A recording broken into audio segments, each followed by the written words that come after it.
क्या आपको पता है कि फ्लिप फ्लॉप स्लीपर्स पहनने पर दुनिया के किस कोने में पाबंदी है और इस जमीन पर ऐसा कौन सा जानवर है जो सबसे ज्यादा वजन उठा सकता है और आखिर छिपकली दीवार पर कैसे चल लेती है और बहुत से अमेजिंग फैक्ट्स जानेंगे आज की इस वीडियो में। तो आइए शुरू करते हैं। फ्लिप फ्लॉप स्लीपर्स तो आपने देखे ही होंगे और आपको ये भी पता होगा कि ये चलते वक्त बहुत आवाज करते हैं, इसीलिए कैप्री इटाली में इस चप्पल पर पाबंदी है। इस चप्पल को लगाकर चलना वहाँ इलीगल है क्योंकि इससे काफी इरिटेटिंग आवाज आती है, लिहाजा इसे बैन कर दिया गया। एक सांप अगर इंसान को काट ले तो इंसान मर जाएगा, पर एक सांप दूसरे सांप को काट ले तो क्या होगा, कभी सोचा है आपने? सांपों की काफी सारी नस्लें होती हैं, तो अगर एक ही नस्ल का सांप यानी कोबरा को काट ले तो इन्हें कुछ नहीं होगा क्योंकि दोनों में एक ही जैसा जहर होगा। लेकिन एक सांप किसी दूसरी नस्ल के सांप को काट ले जिसमें अलग अलग टाइप का जहर हो तो काटने के बाद दूसरे को इफेक्ट होगा। सबसे स्ट्रॉन्गेस्ट क्रिएचर की बात करें तो वो है गोरिल्ला, क्योंकि गोरिल्ला 2000 kg मतलब 2 टन तक का वजन उठा सकते हैं। ये 200 किलो के आसपास होते हैं और ये अपने वजन से 10 गुना ज्यादा वेट उठा सकते हैं। और अगर आपको ये जानना है कि एक क्रिएचर कितना स्ट्रॉन्ग है तो ऐसे पता लगाएं कि वो अपने बॉडी वेट के हिसाब से कितना वजन उठा सकता है। गोरिल्ला 200 किलो का होता है पर वो 2000 किलो तक का वजन उठा सकता है, मतलब 10x यानी 10 गुना। तो अगर हम इस जमीन पर मौजूद सबसे स्ट्रॉन्गेस्ट क्रिएचर की बात करें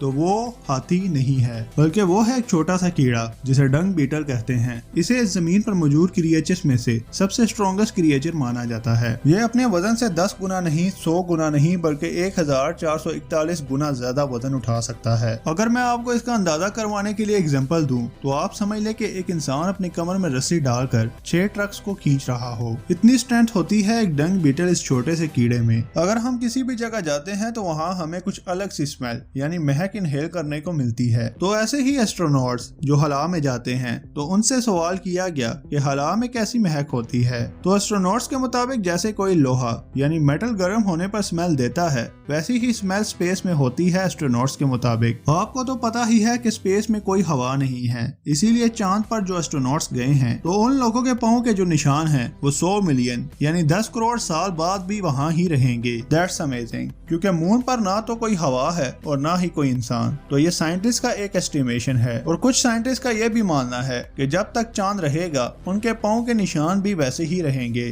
आपने शावर थॉट सुना है, जब लोग शावर लेते हैं यानी नहाते हैं तब उनके दिमाग में बहुत अच्छे आइडियाज आते हैं, उसे शावर थॉट्स कहते हैं। साइकोलॉजी साइंस कहती है कि जब दिमाग रिलैक्स होता है तो आइडियाज ज्यादा शार्प तरीके से बाहर निकलते हैं, इसीलिए शावर लेने के बाद आपको अच्छा फील होता है due to good chemicals in the brain. मतलब शावर थॉट्स सच में एग्जिस्ट करता है और ये जरूर क्रिएटिविटी को स्पार्क करता है। ABCDEF जितने भी लेटर्स हैं इंग्लिश में, तो अगर सबसे कॉमन लेटर की बात करें जो सभी वर्ड्स में ज्यादा आता हो वो कौन सा है? तो इसका आंसर है ई आई फैक्ट्स में भी आता है। और अगर सबसे रेयर वर्ड की बात करें तो वो है Z, जो कि 0.07% वर्ड्स में ही आता है। ये थी लेटर्स की फ्रीक्वेंसी। ये है पूरा चार्ट। इस चार्ट में आप देख सकते हैं कि कौन सा लेटर कितना फेमस है। सुबह शाम AM PM 5:30 AM 8:30 PM इतना AM PM PM AM बोलते हैं हम, तो इसका मतलब क्या होता है? तो इसका आंसर ये है कि AM का मतलब होता है एंटी मेरिडियम और PM मींस पास्ट मेरिडियम। इस एंटी मेरिडियम का मतलब होता है बिफोर मिड डे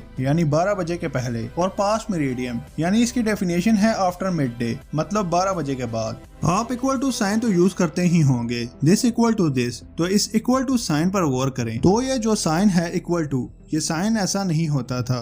पहले लोग इसे टिपिकली इंग्लिश में इज इक्वल टू लिखते थे यानी इज इक्वल टू। तो क्या हुआ कि एक साइंटिस्ट इससे तंग आने लगे कि क्या हर बार इतना लंबा इज इक्वल टू लिखो, तो क्यों ना कोई साइन इन्वेंट किया जाए। That's how is equal two is invented और उस मैथमेटिशियन का नाम था रॉबर्ट रिकॉर्ड और ये साइन 1557 में इन्वेंट हुआ था।